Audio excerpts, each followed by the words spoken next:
Este título de professor emérito representa para mim, primeiro, muita satisfação, como é natural, que ao fim de tantos anos de trabalho na Universidade do Porto, de alguma forma, corresponde a um certo reconhecimento que a gente fez alguma coisa de útil para a Universidade. Mas representa também uma certa responsabilidade, porque nesta fase da vida, com se calhar um bocadinho mais serenidade, nós podemos olhar para a Universidade com outra calma, com mais distante e com isso, de certo modo, lançar algumas sugestões ou contribuir com algumas sugestões, alguns desafios e também, naturalmente, participar em algumas atividades de interesse para a Universidade. Portanto, resumidamente, é um bocadinho satisfação e é responsabilidade que se assume ao receber este título. Bom, a história, como é evidente, é muito antiga. Eu entrei para a Universidade de Porto formalmente em dezembro de 1972, como na altura chamava-se assistente estagiário, depois passei a assistente, etc. Na altura trabalhava também, isso era muito frequente, até porque o ordenado de um assistente estagiário nessa altura e de um professor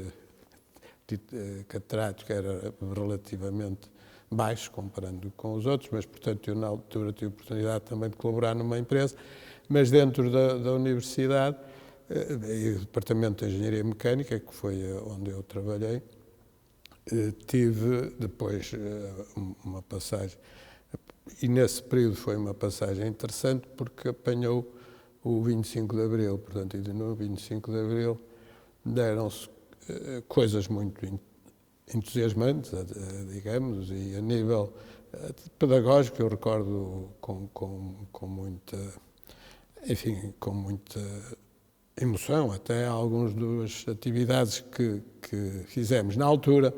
o diretor do departamento e o fundador do departamento era o professor Vasco Sá. No departamento nós já estávamos bastante habituados, porque ele exercia uma gestão bastante participativa antes do 25 de Abril e, portanto, naturalmente, a seguir ao 25 de Abril ainda foi mais. Portanto, nós já estávamos, os docentes, envolvidos em bastantes coisas, mas, do ponto de vista pedagógico, foi considerado que se devia fazer avaliação contínua e o diretor do departamento disse, bom, se é contínua, então vamos fazer avaliação contínua. E foi. Contínua significa sempre, todos os dias, o que quer dizer que os estudantes tinham que estar presentes e tinham que estudar alguma coisa, porque todos os dias eram avaliados. Depois dava-se uma classificação. Bom, para não contar aqui uma história muito longa, de facto isso foi levado muito a sério mesmo e foi uma experiência que quando nós vemos algumas das coisas que se vão falando agora, acho que essa estava até bastante avançada. E a tal ponto, por exemplo, quando eu fui doutorar-me, e agora entro noutro período, em 1970, em setembro, outubro de 76, que fui para a Inglaterra, já os estudantes não queriam avaliação contínua, porque era muitíssimo mais exigente. Bom, portanto, depois doutorei-me, regressei à faculdade, ao departamento, naturalmente, e nessa altura, portanto, o diretor, uma vez mais, o professor Vasco Sá, o departamento tinha poucas pessoas antes do 25 de Abril em efetividade de funções e, portanto, a seguir houve um certo esforço para que isso se invertesse e ele tentou orientar-nos em diferentes áreas que lhe parecia, e bem, provou-se que ele tinha razão, que eram estratégicas para o departamento. E, portanto, eu fui, até porque a minha experiência na indústria estava ligada aos materiais compósitos de matriz polimérica, e fui fazer um mestrado em polímeros e com uma tese em compósito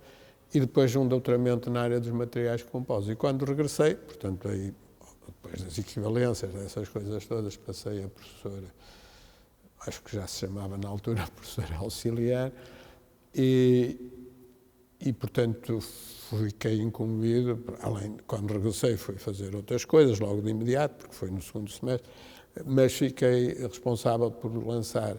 uma disciplina, agora chama-se Unidade Curricular, que era materiais poliméricos, e o Departamento de Mecânica foi, a nível nacional, pioneiro nisso, e deve-se naturalmente ao diretor, professor Bastar, e depois lançar também uma unidade curricular de opção de materiais compostos. Portanto, isso não foi tudo de uma vez só, mas, portanto, foi de facto um desafio interessante, e nós aí tínhamos uma colaboração também com a Universidade de Minho, que tinha uma componente também de polímeros interessante. Eu próprio também colaborei lá e quando era preciso eles também vinham cá. Depois disso, houve um desafio que também particularmente interessante, que foi a criação de um grupo de materiais compostos e o primeiro laboratório de materiais compostos, isto eu não posso, quer dizer, podia, mas não tem significado para quem não conhece as pessoas, as histórias todas, mas só para lhes dar uma ideia, o primeiro laboratório de materiais compostos do Departamento de Mecânica, e se calhar até a nível nacional, em termos de investigação, foi criado num átrio de umas salas do antigo Colégio Almeida Garré, que na altura a Faculdade de Engenharia usava. E um dos laboratórios, por exemplo, de um equipamento que talvez tenha sido o primeiro, não só a nível nacional, mas até a nível europeu e mundial, não havia muitos na altura, que era um equipamento que permitia caracterizar do ponto de vista, os materiais do ponto de vista de fogo e toxicidade de fumos, foi para a antiga barbearia do Colégio Almeida Garré. Portanto, estão a ver o que teve a seguir, teria muita piada a contar, foi que nós, felizmente, portanto, entretanto, colegas que também regressados lançaram o INES, que é um instituto de interface. Eu próprio colaborei à minha medida, mas não fui o responsável por isso, mas no âmbito do PEDIP houve uma oportunidade de nós termos verbas para comprar equipamento e para ter um laboratório com melhores condições. E na altura o que acabou por suceder foi o INES comprou uns armazéns ali nas traseiras da FASEC e nós tivemos que mudar. E a mudança do laboratório que eu há bocado referi é uma coisa que se teve que fazer entre uma sexta-feira depois das 5 da tarde e tinha que estar pronto às 8 da manhã de segunda-feira para haver aulas nas salas ao lado, ter que se deitar uma parede abaixo, reconstruir a parede, fazer terceiro uma... Pronto, e depois há várias histórias que têm muita piada, mas não vale a pena. Pronto, a partir daí, portanto, eu tive bastante ligação, sempre nessa altura passei a ter regime de exclusividade, em coisas muito diversas, desde a parte do departamento, secções, etc., e a participação, por exemplo, nos estatutos da faculdade. Eu participei praticamente, eu acho que fui membro de todos os conselhos científicos da faculdade desde que regressei, portanto, inicialmente toda a gente era membro, depois foi mais por eleição. Portanto, participei, depois fui progredindo na carreira. Felizmente foi possível dinamizar um grupo que hoje em dia, isso é uma satisfação, não precisa de mim rigorosamente para nada, eles estão bem a caminhar bem e a trabalhar muito, portanto, quando muito só para eu, às vezes, lançar assim alguns desafios mais fora do programa. E depois foi também uma participação, portanto, como disse, em assembleias estatutárias da Faculdade de Engenharia, em planos estratégicos do departamento, da própria Faculdade de Engenharia. Eu fui também diretor do Departamento de Engenharia Mecânica durante 8 anos. E em termos portanto, de universidade, a ligação, é evidente que isto faz parte da universidade, da Faculdade de Engenharia, mas em atividades mais dirigidas. Portanto, em 1994, o vice-reitor da altura, que era o professor Oliveira Fernandes, lançou uma coisa que chamou o Núcleo de Estratégia para a Ciência e Tecnologia, que, aliás, um outro colega que o Estevão vai estar presente aqui, também participou, o Baltazar de Castro, acho eu, e que foi muito interessante, porque envolvia pessoas de diferentes. Não era uma coisa relativamente pequena, que trabalhava fundamentalmente ao sábado, ou à sexta à tarde e noite e sábado, para dar algumas ideias, etc. E foi um grupo que produziu uma série de documentos interessantes. Mais recentemente, Portanto, eu estive na Assembleia Estatutária da Universidade do Porto, que levou à adesão ao regime fundacional, portanto, 2008, 2009, e no primeiro Conselho Geral, a seguir à criação do regime fundacional, que foi uma experiência riquíssima, quer a participação na Assembleia Estatutária, quer no primeiro Conselho Geral, porque permitiu conhecer muito melhor a Universidade do Porto. Portanto, como é evidente, estes órgãos têm colegas de diferentes origens. Além disso, na parte estatutária, o reitor da altura fez sessões em todas as faculdades. Eu não estive em todas, porque partilhamos eu com o diretor da Faculdade de Engenharia metade, mas teve uma oportunidade muito boa de conhecer pessoas com maneiras de ver diferentes e também de ver outras realidades. O próprio Conselho Geral, também o Presidente do Conselho Geral, o Dr. Luís Portela, também optou por se fazer andar de vez em ter reuniões com alguma regularidade em diferentes faculdades. Isso também permitiu, uma vez mais, ter esse conhecimento que foi muito rico e pronto. E voltando um bocadinho mais à Faculdade de Engenharia, mais recentemente, também estive envolvido na parte do plano estratégico. Pronto, haveria muitas mais outras coisas a contar, mas senão ficávamos aqui até à noite e não vale a pena, já também tenho que ir almoçar, acho eu. Eu, como disse na resposta à primeira pergunta, eu acho que é uma altura em que a gente pode, de facto, pensar nas coisas de outra maneira e lançar alguns desafios. Há desafios, alguns deles, portanto, poderão ser mais de caráter até social, por exemplo, mas também até, digamos, desafios do ponto de vista, digamos, da instituição, que evidentemente quem está nos órgãos depois pode achar bem ou mal e decide, e tudo bem, mas, portanto, digamos, nós poderemos contribuir, portanto, com algumas sugestões. Por exemplo, eu pessoalmente, mas lá está, se calhar muita gente até discorda de mim, acho que a Universidade do Porto nunca tirou verdadeiramente partido do regime fundacional, por várias razões, não interessa especular, ou pode interessar, mas não aqui, mas, por exemplo, isso pode ser uma outra coisa. E se calhar, portanto, coisas como uma maior descentralização, isso haverá muita mais gente de acordo, e deixar, portanto, para a equipe reitoral um orçamento em que tenha possibilidade, de facto, de intervir a nível de lançar projetos de investigação, multifaculdades, etc. Pronto, isto só para dar